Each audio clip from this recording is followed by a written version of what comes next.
Et de cette élection du président sud-africain vendredi, on continue à en parler avec Nicolas Champeau. Bonsoir. Bonsoir. Vous êtes ancien correspondant à Johannesburg et auteur de documentaires et podcasts sur le pays. Votre dernier podcast d'ailleurs s'appelle À cause de Mandela, diffusé sur France Culture.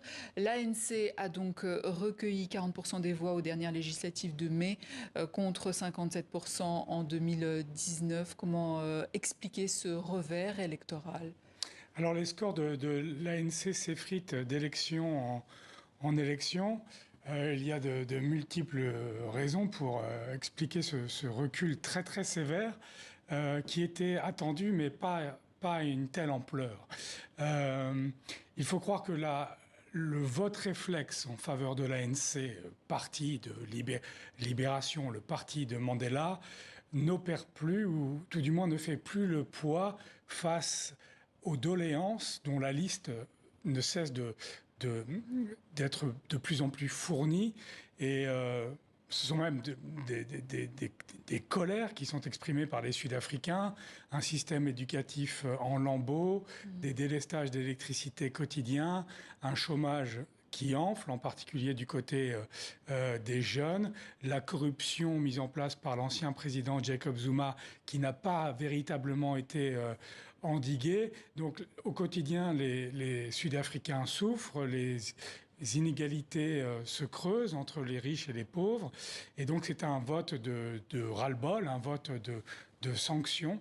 Et le parti fondé par Jacob Zuma en bénéficie, puisqu'il a été créé en décembre et à peine 6 mois plus tard, le voilà propulsé à la troisième force politique du pays. Donc, et comment l'expliquer, ça d'ailleurs ? L'ascension du parti de Jacob Zuma, oui. c'est-à-dire il réussit une prouesse car il est parvenu à se poser en candidat anti-système, alors qu'il a été 9 années président du pays. Donc dans le système. Et 5 années vice-président. Mais il surfe sur une vague chauviniste zoulou. Il est populiste.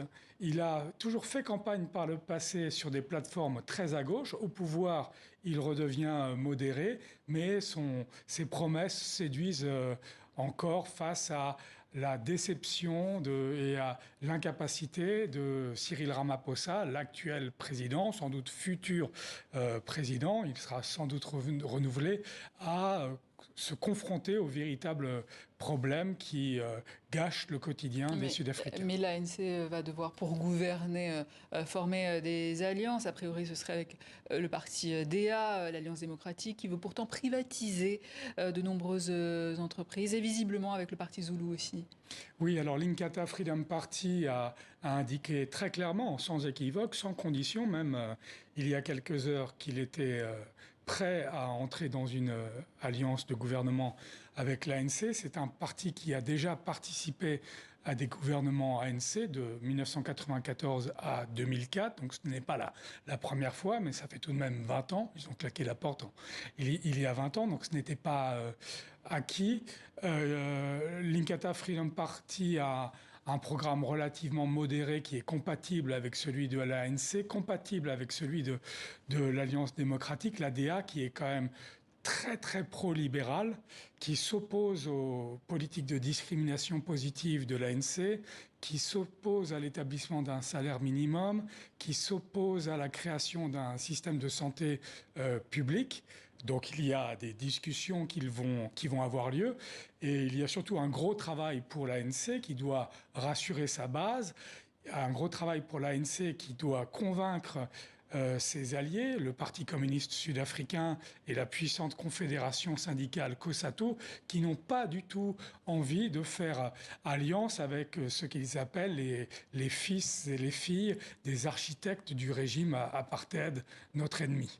Et qu'en est-il alors des radicaux de gauche de Julius Malema ? Alors, Julius Malema, tout comme le parti MK de l'ancien président Jacob Zuma, ont émis des conditions qui finalement avaient été une façon d'émettre une fin de non-recevoir pour la participation à un gouvernement d'union nationale. Donc, les chances de voir l'Economic Freedom Fighters Party rejoindre une coalition semble assez maigre, même si tout est encore possible, mais on s'oriente plutôt vers une alliance avec l'Inkatha Freedom Party et l'ADA, et sans doute d'autres pouvoirs, d'autres partis, si possible qui représentent davantage les Noirs que l'ADA, qui est un parti dont la plupart des hauts dirigeants sont blancs, ce qui permettrait à l'ANC de diluer un peu cette perception d'une alliance avec des blancs à la tête de l'État. Et quels seront alors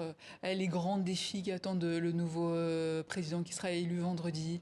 Alors faut-il déjà qu'il recueille suffisamment de parlementaires pour voter pour lui vendredi. Ensuite, l'autre inconnu, c'est de savoir à quel point ils iront dans la coalition. Est-ce qu'il s'attend de l'ADA et de ses partenaires une lettre d'intention et une collaboration à minima sur des votes qui portent sur le budget, par exemple, ou est-ce qu'il s'agit véritablement d'établir un programme commun ?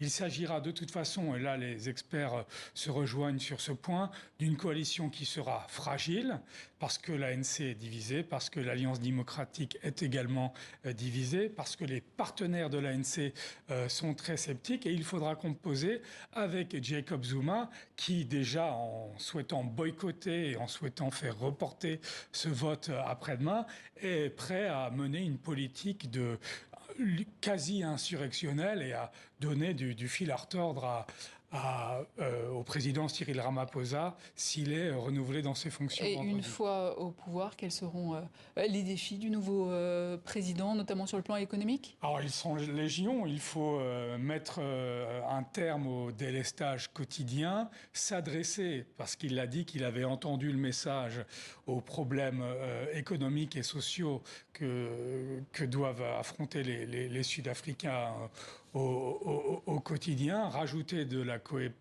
cohésion, s'attaquer plus fermement à la corruption. La liste des défis est assez longue, mais les Sud-Africains veulent avant tout, à court terme, de la stabilité et de la continuité dans le pouvoir et au plus vite que soient levées les incertitudes que pèsent sur le climat politique. Nicolas Champeau, merci. Je rappelle que vous êtes ancien correspondant à Johannesburg.